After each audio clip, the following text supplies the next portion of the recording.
오늘은 2018년을 좀 마무리하면서 우리가 2019년을 맞이하는 어떤 마음으로 좀 맞이해야 될까 우리가 함께 말씀을 나누도록 하겠습니다. 좀 제목을 영어로 줬는데 New Beginning, New Generation이라는 말로 우리가 썼습니다. 새로운 시작, 또 새로운 세대라는 의미죠. 우리가 새로운 세대라는 말을 좀 많이 씁니다. 이 새로운 세대, 그러면 이전의 세대와는 구분이 되는, 근데 그냥 나이나 연도로 뭐 구분을 하는 게 아니라 어떤 가치관이나 생각이나 뭐 시대 정신이나 이런 것들이 좀 다른 사람들을 의미하는 거죠. 예를 들면 뭐 저희 때 뭐 X세대라든가 뭐 요즘은 SNS 세대라고 하기도 하고 디지털 세대라고도 하고, 이전과는 하는 방식이나 살아가는 모습들이 좀 변화되는 것들을 좀 새로운 세대로 구분하는 것 같습니다. 이런 표현이 근데 성경에서도 굉장히 자주 등장하고 굉장히 의미 있는 표현으로 사용되기도 합니다. 특별히 신앙 공동체가 새롭게 시작되어질 때 사용되는 단어가 바로 이 새로운 세대라는 것이죠. 우리가 그 새로운 세대, 성경 안에서 새로운 세대가 누구인가를 좀 생각을 해보면, 구약에서는 우리가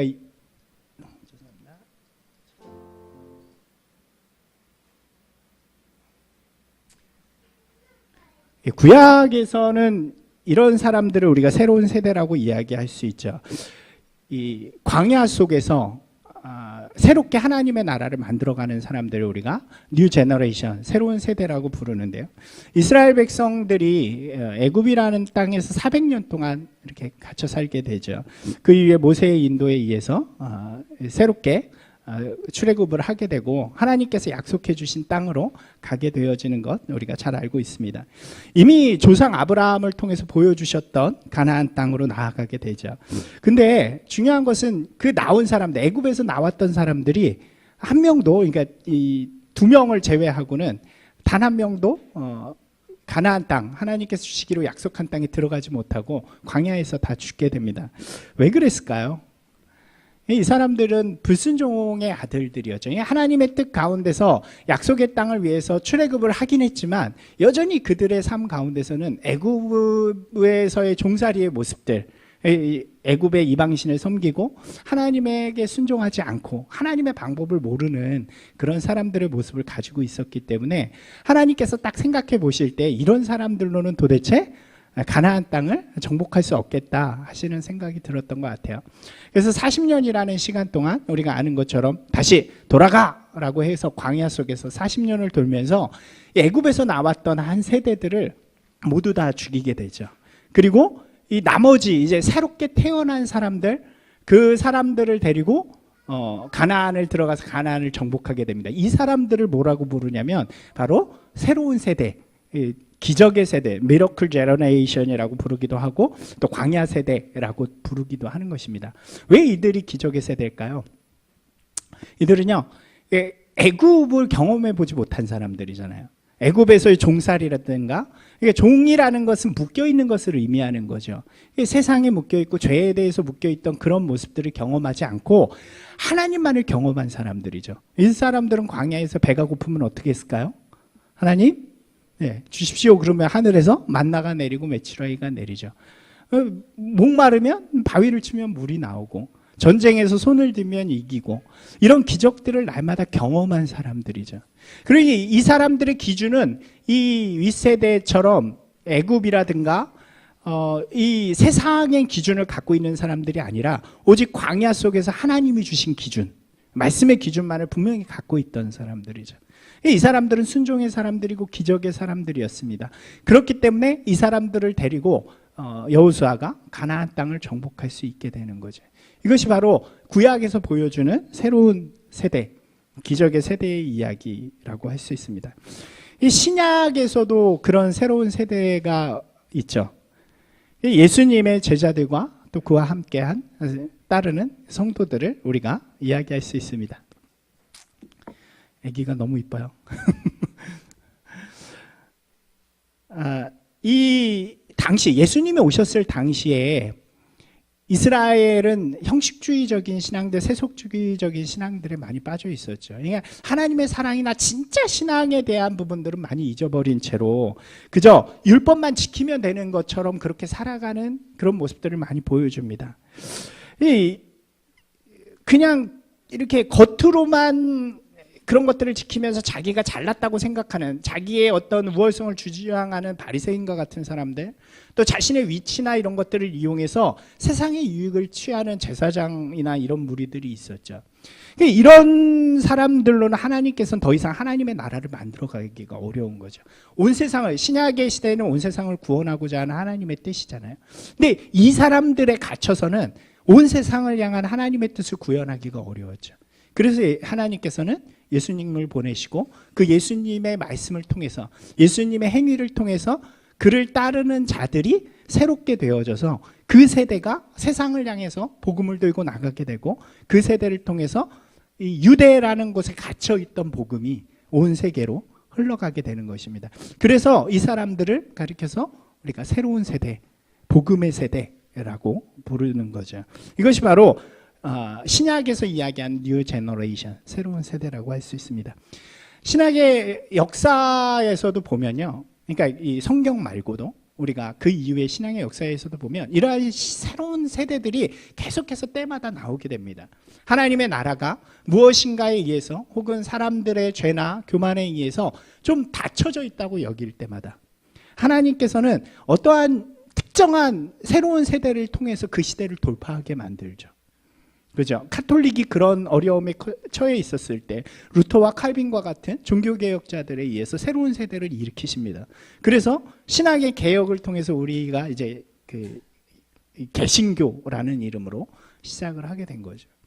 18세기에 영국의 암울한 상황 속에서 성공에 비슷한 그런 모습 속에서 한 사람이 뛰쳐나가죠.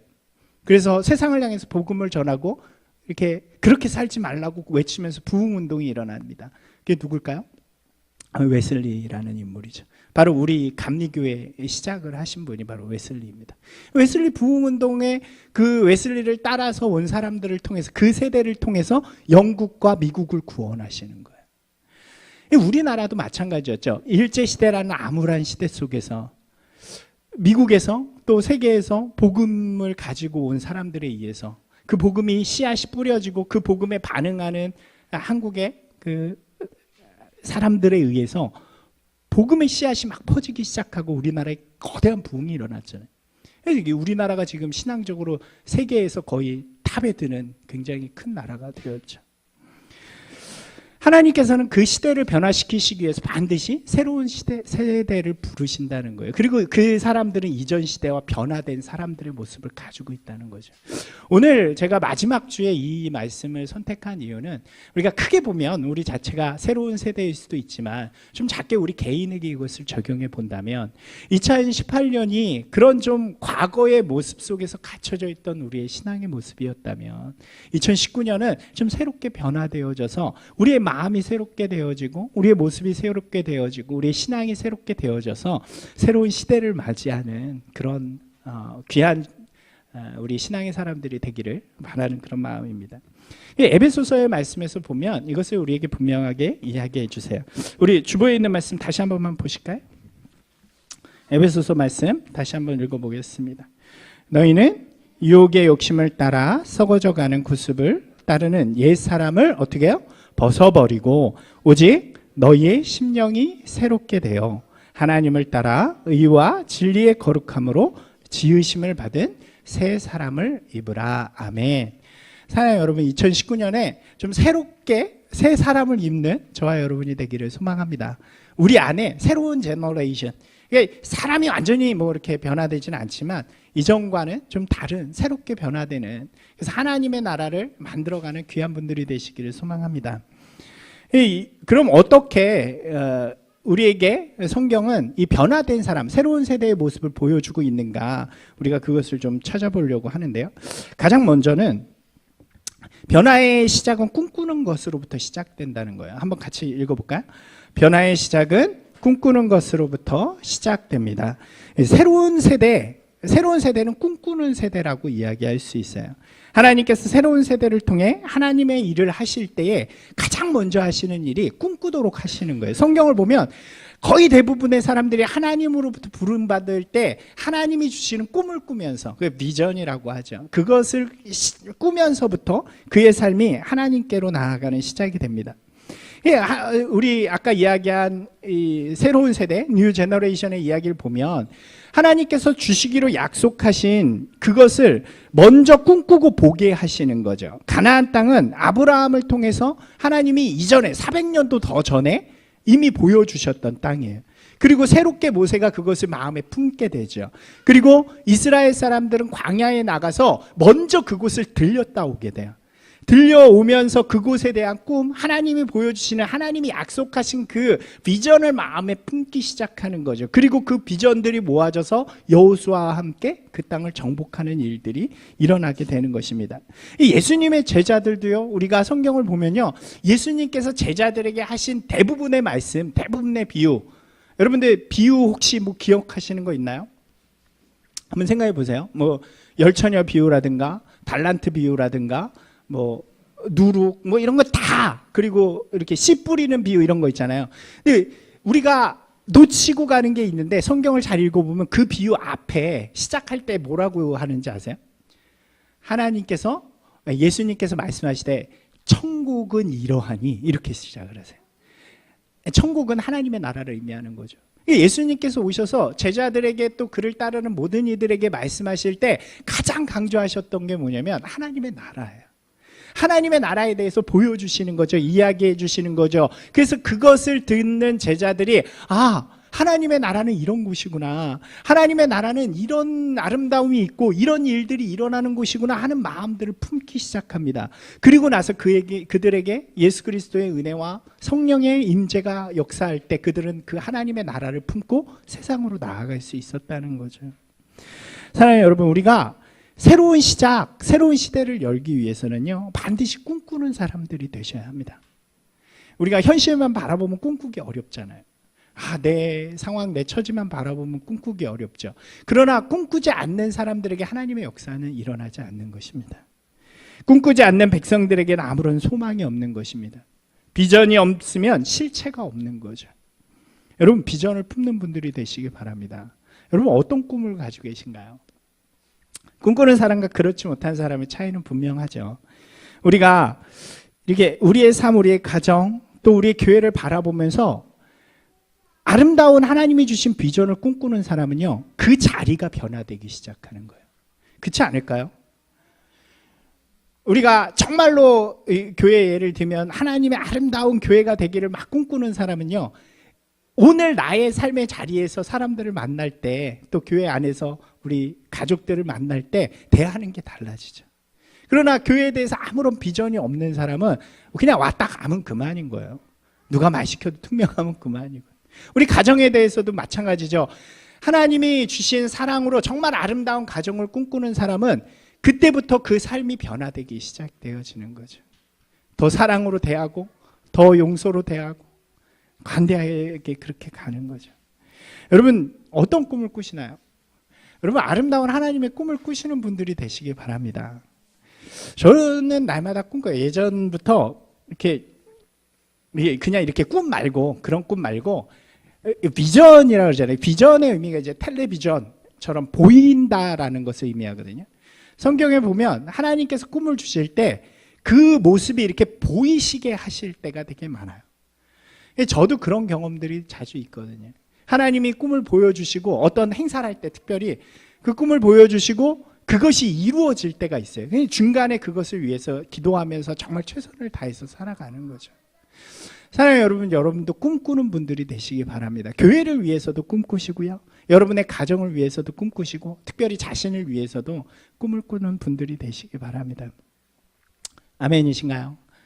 꿈꾸세요. 이게 하나님이 주시는 꿈. 중요한 건 여기서 하나님이 주시는 꿈이죠. 그러니까 비전이라는 말의 뜻은 내가 내 이익과 내 마음을 위해서 꾸는 꿈을 이야기하는 것이 아니라 하나님이 주시는 꿈을 이야기해요. 하나님이 주시는 꿈을 꾸기 위해서는 우리가 말씀 위에 서는 게 중요하죠. 그죠? 하나님의 뜻을 알아야 하나님의 꿈을 꿀 수 있는 거죠. 우리 말씀 한번 읽어볼까요? 잠언 29장 17절 말씀입니다. 묵시가 없으면 백성이 자의 행하거니와 율법을 지키는 자는 복이 있느니라. 아멘. 그죠? 여기서 묵시라는 말의 뜻이 뭐냐면 비전이에요. 영어로 하면 비전이고 우리가 우리말로 하면 하나님의 꿈을 이야기하는 거죠. 그러니까 하나님의 꿈을 꾸지 않으면 우리 백성이 방자히 행한다 이렇게 이야기하는 거죠. 하나님의 말씀이 있어야 우리 가운데 하나님의 꿈을 꿀 수 있는 거죠. 하나님의 말씀이 없고 그냥 믿는데 하나님이 날 좋게 하실 건데 그래서 나는 세상에서 뛰어난 사람들이 될 거야 라고 이야기하는 것은 우리가 방자히 행하는 게 될 수 있다는 거죠. 우리 여기 오늘 굉장히 어린아이들도 많이 왔는데 이 부모님들은 어린아이들을 위해서도 하나님의 꿈을 꾸시는 분들이 되시기 바랍니다. 그냥 세상에서 이렇게 되는 그런 꿈이 아니라 하나님의 사람으로 아름답게 성장하는 그런 꿈을 꿀 때 하나님께서 우리 가운데 하나님의 놀라운 일들을 행하실 줄로 믿습니다. 이스라엘도 보면요, 이스라엘이 400년을 그렇게 애굽에서 있잖아요. 근데 이들이 꿈꾸기 시작한 게 언제냐면 하나님이 이들을 구원하시고 이들에게 말씀을 주셨을 때요. 그게 오늘 우리가 읽은 출애굽기 19장의 말씀이죠. 한번 같이 읽어볼까요? 세계가 다 내게 속하였나니 너희가 내 말을 잘 듣고 내 언약을 지키면 너희는 모든 민족 중에서 내 소유가 되겠고 너희가 내게 대하여 제사장 나라가 되며 거룩한 백성이 되리라. 너는 이 말을 이스라엘 자손에게 전할지니라. 아멘. 이 400년이 종이었다는 얘기는 무슨 의미냐면 꿈꿀 수 없다는 것을 의미해요. 그렇지 않을까요? 종이라는 것은 누구에 속박되어져 있는 거잖아요. 시키는 대로만 하는 사람이 어떤 꿈을 꾸겠어요? 그러나 하나님께서 모세를 통해서 이들을 구원하시고 이들 앞에 나셔서 그렇게 말씀하시는 거예요. 이제 내가 너희의 하나님이 되어주겠다. 그리고 너희가 내 말을 잘 듣고 내 백성이 되면 온 세상 가운데 너희를 제사장 나라 삼겠다. 이 이스라엘 백성들이 그때부터 제사장 나라의 꿈을 가지고 세상 가운데 자기들이 최고가 되는 꿈을 꾸기 시작하는 거예요. 지금도 보면 이스라엘은 자신들이 최고라고 생각을 하잖아요. 사랑하는 여러분, 하나님의 말씀을 우리가 들을 때요, 예수 그리스도의 말씀을 우리가 들을 때 우리의 죽어져 있는 꿈이 살아나기 시작하는 거예요. 때로는 우리가 세상의 꿈을 꾸다 보면 실패할 때가 많잖아요. 그래서 꿈을 잃어버릴 때가 있습니다. 여러분, 그때마다 말씀으로 돌아오는 분들이 되시기 바랍니다. 말씀 가운데 하나님이 힘을 주시고 또 새로운 것을 보게 하시고 그 가운데 놀라운 꿈을 꾸게 하시는 것입니다. 2019년 여러분들이 꿈꾸는 분들이 되셨으면 좋겠어요. 그냥 세상의 꿈이 아니라 하나님의 꿈을 마음에 품고 기도하며 그렇게 나아가는 저와 여러분이 되기를 주님의 이름으로 축원합니다. 두 번째는 이 새롭게 시작하는 사람들은 하나님을 온전히 신뢰하는 사람들이 된다는 거예요. 새로운 시대를 만들어가는 새로운 세대가 되기 위해서는 하나님을 온전히 바라보는 사람이 되어야 합니다. 새로운 시대는 오직 하나님께서 만들어가는 길이기 때문에 하나님을 의지할 때 그 길을 걸을 수 있는 거죠. 이 이스라엘도 보면 하나님께서 이것을 위해 이스라엘에게 광야를 보여주시는 것 같아요. 이 광야라는 땅이 그렇잖아요. 아무것도 할 수 없는 땅, 아무것도 먹을 것도 없는 땅. 근데 그 땅 가운데 어떤 일들이 일어나나요? 하늘에서 먹을 것들이 내려오고요, 땅에서는 물들이 흐르기 시작하고요, 없는 길들이 열리기 시작해요. 이 이스라엘 백성들이, 새로운 세대들이 그것들을 경험하기 시작하는 거예요. 그래서 이사야에서는 이렇게 표현하죠. 같이 한번 읽어볼까요? 보라, 내가 새 일을 행하리니 이제 나타낼 것이라. 너희가 그것을 알지 못하겠느냐? 반드시 내가 광야의 길을, 사막의 강을 내리라 말씀하시죠. 그리고 실제로 이스라엘이 가는 길에 그런 길들이 열리기 시작하는 거예요. 여러분, 한번 생각해 보세요.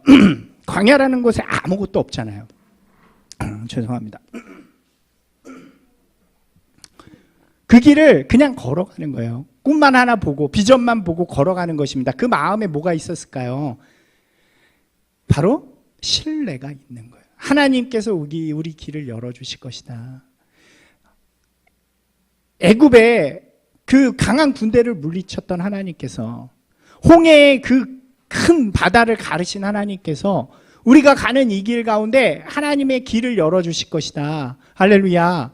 그런 믿음으로 그 길을 가는 거죠. 그럴 때 실제로 하나님께서 그 길을 열어주시기 시작하는 거죠. 이것이 바로 신뢰라고 할 수 있는 것입니다. 우리가 좀 하나님을 신뢰하는 분들이 되셨으면 좋겠어요. 하나님께서 우리 가운데 함께 하시고, 우리가 지난주 말씀이죠. 하나님께서 우리 가운데 함께 하신다는 믿음, 그리고 하나님이 내 길을 반드시 계획하시고 그 길 가운데 역사하신다는 믿음을 가지고 우리가 걸어갈 때 하나님께서는 우리와 함께 하시고 또 우리의 신뢰 가운데 역사하실 줄로 믿습니다. 저는 그렇게 믿어요. 여러분도 그렇게 믿는 분들이 되시기 바랍니다. 그것이 진짜 믿음이 돼서 2019년 우리의 믿음의 길을 열어가는 귀한 믿음이 될 줄로 믿습니다. 마지막 볼까요? 같이 한번 읽어보겠습니다. 기적을 기다리는 것이 아니라 기적을 이루어가는 사람입니다. 기적의 세대, 새로운 세대는 꿈꾸는 것으로 시작이 되어지고요. 그 과정은 신뢰를 통해서 이루어집니다. 이 신뢰는 보이지 않는 거죠. 보이지 않는 하나님을 믿는 믿음으로 그 과정이 이루어져 가는 거예요. 그 완성은 어디에 있느냐? 이 기적을 기다리는 것이 아니라 기적에 동참하는 것을 통해서 이루어진다라고 할 수 있는 거죠. 새로운 세대는 아까 기적의 세대라고 말씀드렸잖아요. 이 기적의 세대라고 하면 우리가 기적을 자꾸 받는 것만을 생각해요. 하나님이 먹을 거 주시고, 하나님이 길을 열어주시고, 하나님께서 적을 물리쳐 주시고, 이렇게만 생각하는데 그 결과를 우리가 생각을 해보면 이 이스라엘의 새로운 세대, 기적의 세대는요, 이 여리고성을 함성으로 무너뜨리는 사람이 돼요. 아무도 점령할 거라고 생각하지 않았던 가나안 땅을 점령하는 사람들이 됩니다. 여러분, 진짜 기적은요, 경험하는 것이 아니라 이루어가는 것이에요. 한번 따라서 해볼까요? 기적은 경험하는 것이 아니라 이루어가는 것입니다. 여러분, 예수님의 세대도 생각을 해보면요, 그들이요 예수님을 쫓아다니면서 많은 기적들을 경험해요. 그런데 예수님께서 그들에게 뭐라고 말씀하시는지 기억나세요? 너희들 이거 가지고 뭘 놀라느냐? 너희들은 내가 하는 것뿐만 아니라 내가 하는 것보다 더한 것도 할 수 있다 라고 말씀하시죠. 실제로요, 예수님의 삶을 생각해보면 많은 기적들을 일으키고 막 그런 것 같지만 예수님의 영향력은요, 이스라엘에 있는 소수에게밖에 없었어요. 그렇지 않나요? 12제자들, 120문도들, 그 정도가 예수님이 실제적으로 영향을 일으킨 거예요. 예수님께서 제자들에게 그렇게 말씀하시는 거예요. 내가 할 수 있는 것은 가치를 보여주고 이렇게 하는 거지만 너희가 내 마음을 가지고 세상으로 나아갈 때 정말 놀라운 일들을 하게 될 거야. 그리고 이들이 그것을 믿고 신뢰함으로 나아가서 기적을 일으키기 시작하는 거죠. 죽은 자도 살리고 병든 자도 고치고, 더 진짜 기적은 뭘까요? 믿지 않는, 예수 그리스도도 모르고 하나님도 모르는 자들에게 복음을 전할 때 그들이 놀라운 변화와 기적을 통해서 하나님께 돌아오는 일들이 일어나기 시작하는 거죠. 이방인들에게 복음을 전했는데 그들이 예수 그리스도를 듣고 감동해서 하나님께 돌아오는 거예요. 이게 기적이 아닐까요? 여러분, 진짜 믿음의 세대는요, 기적의 세대는요, 진짜 새로운 세대는요, 기적을 일으키는 사람들이 되어지는 거예요. 사랑하는 여러분, 여러분만이 기적을 경험한다고 생각하지 마십시오. 내년에는 여러분들이 진짜 기적을 일으키는 분들이 되시길 바랍니다. 좀 강하게 아멘 한번 할까요? 기적을 일으키시는 분들이 되시길 바랍니다. 기적이요, 대단한 게 아니에요. 작은 기적부터 시작하는 거예요. 혹시 여러분 마중물이라는 거 아시나요? 우리가 이거잖아요. 이 펌프에, 물펌프에. 혹시 우리 어린 친구들은 모르겠지만 시골에 가면 아직 있을지 모르겠어요. 지금은 수도니까. 근데 예전에 이런 펌프 보셨죠? 기억나시죠? 이 펌프에서 물이 나오게 하려면 어떻게 하는지도 혹시 해보셨나요? 네, 저 사람이 들고 있는 물을, 그러니까 이게 저런 데 가면 항상 옆에 소량의 물이 담겨져 있어요. 왜냐하면 그거를 먼저 붓고 막 이렇게 하면 콸콸콸 나오는 거죠. 여러분, 우리가 할 수 있는 기적은요, 이 마중의 기적이에요. 마중물과 같은 기적. 우리의 삶을 꿈을 꾸면서 하나님을 신뢰하면서 하나님 앞에 내어드릴 때 우리 게 뭐가 그렇게 크겠어요? 우리가 가진 것은 한 소년에 5개의 이 떡과 2개의 물고기가 같은 그런 작은 것들이죠. 그것을 가지고 하나님을 신뢰하는 마음으로 마중의 물의 기적을 생각하면서 드릴 때 그 안에서 놀라운 기적들이 일어나는 거죠. 아멘이신가요? 기적은 대단한 게 아니에요. 하나님이 우리의 삶에 간섭하시는 일들이죠. 내가 하나님께 내 삶을 드릴 때 하나님이 역사하시는 게 기적이죠. 제가 경험한 작은 기적, 지금 생각난 게 뭐였냐면, 저희 할머니가 계셨어요. 옛날에 제가 이제 중학교 때 저희 집에서 잠깐 같이 계셨는데, 저희 가족은 다 그 교회를 열심히 다니는 장로 권사님의, 저는 아들이고 굉장히 그런 믿음의 엘리트 집안인데, 할머니가 안 다니셨어요. 할머니가 이렇게 전보로 다니시고 뭐 이러기도 하시고 그러셨는데, 할머니한테 이렇게 같이 가자고 어머니 아버지가 그래도 주일날 절대 안 가시는 거예요.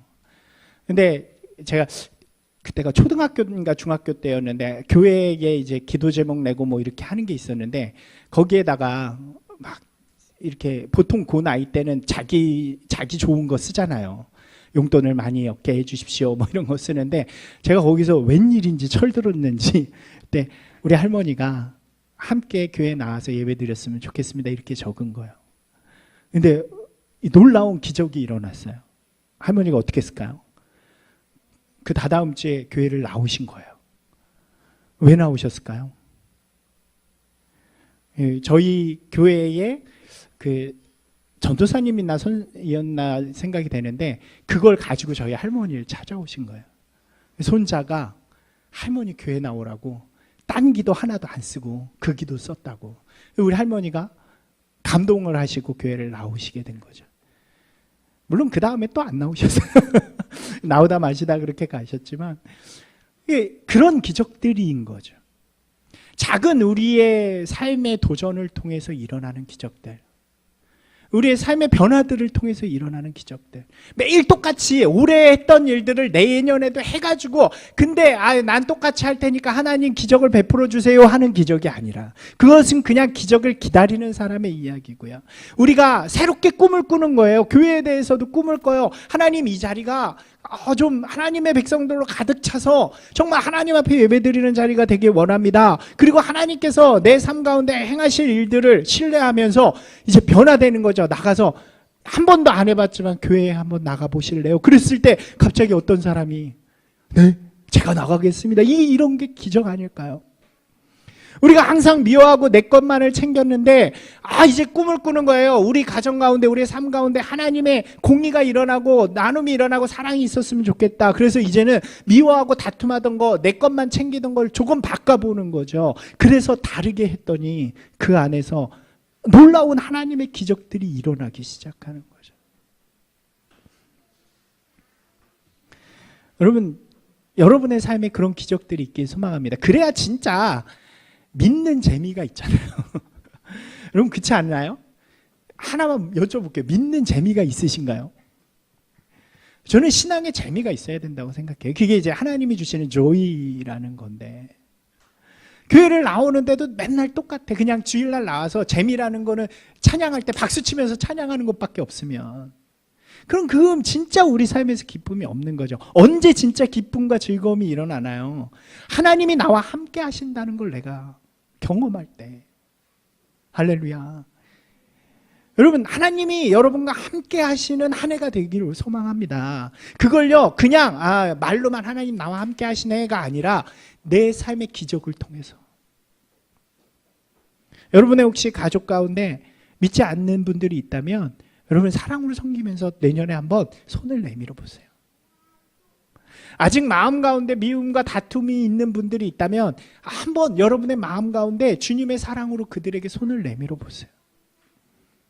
여러분의 기적의 손길이 필요한 곳이 있다면 여러분의 마음 가운데 헌신하는 마음으로, 사랑하는 마음으로 그곳에 손을 내밀어 보세요. 그곳에서 어떤 일들이 일어날지. 주님 우리에게 말씀하시죠. 주님을 기쁘시게 할 것이 무엇인가? 시험하여 보라. 사랑하는 여러분, 2019년이 좀 그런 한 해가 되기를 소망합니다. 우리 교회 안에도 그런 놀라운 기적의 역사들이 일어났으면 좋겠어요. 이럴 때 좀 아멘도 잘 하시면 좋겠어요. 예, 우리 말씀을 좀 정리하겠습니다. 사랑하는 여러분, 2018년이 다 가고 이제 2019년이 다가옵니다. 올 한 해가 여러분에게 어떤 한 해가 됐나요? 예, 어려움이 있었을 수도 있고 또 아픔이 있었을 수도 있고 또 매우 세상적으로 잘 됐을 수도 있고, 우리가 신앙적으로 어땠는가도 좀 돌아봤으면 좋겠어요.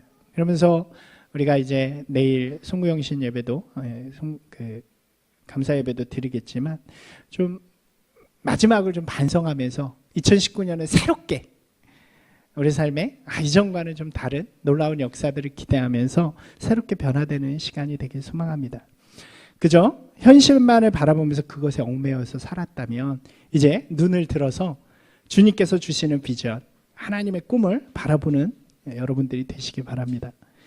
우리 앞에 놓여진 현실의 무게 때문에 늘 좌절하고 낭망하고 그래서 하나님 어디 계시냐고 그렇게 외치고 살았다면 우리 안에 계시고 우리와 늘 함께 하시고 우리를 바라보고 계시는 그 주님 앞에 손을 내밀고 주님과 동행하며 그 주님을 신뢰하는 저와 여러분이 되길 소망합니다. 그저 나의 삶에 기적이 일어나기를 기대하면서 아무것도 하지 않는 채로 살아갔다면 이제 한 발을, 한 손을, 한 모습들을 주님 앞에 내어드림을 통해서 하나님의 기적이 나를 통해서 세상 가운데 일어나는 놀라운 역사들이 일어나게 해달라고 그렇게 만들어가는 저와 여러분 귀한 성도님들이 되시길 바랍니다. 새로운 시작이 우리 앞에 놓여 있습니다. 과거의 모습들을 벗어버리고 이제 새롭게 되어 꿈꾸고 신뢰하고 순종함을 통해서 아름다운 하나님의 나라를 만들어가는 귀한 저와 여러분이 되기를 주님의 이름으로 다시 한번 축원합니다.